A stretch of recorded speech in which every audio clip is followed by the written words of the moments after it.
Belgické železnice sú známe častými štrajkami, teraz si však vylepšujú povesť environmentálnymi projektami. Na tejto trase pri mestečku Chinchelom už pár dní poháňajú lokálne i medzinárodné rýchliky veterné elektrárne. The train is already a very green transport item.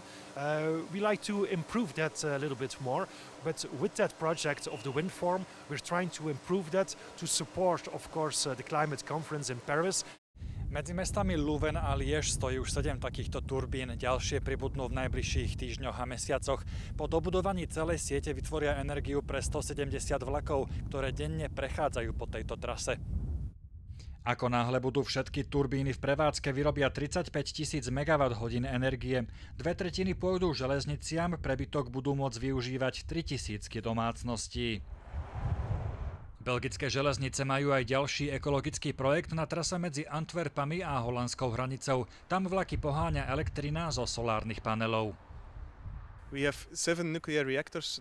Almost half of the electricity is from nuclear sources still.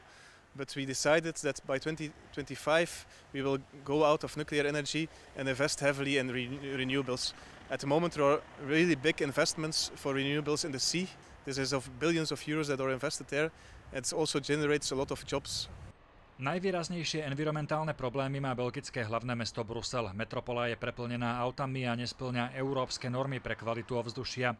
Aj tu by však malo čoskoro prísť k zmene. V centre mesta vznikla obrovská pešia zóna. Všetky nové budovy musia byť energeticky pasívne a rastie aj sieť požičovní bicyklov a ekoaut.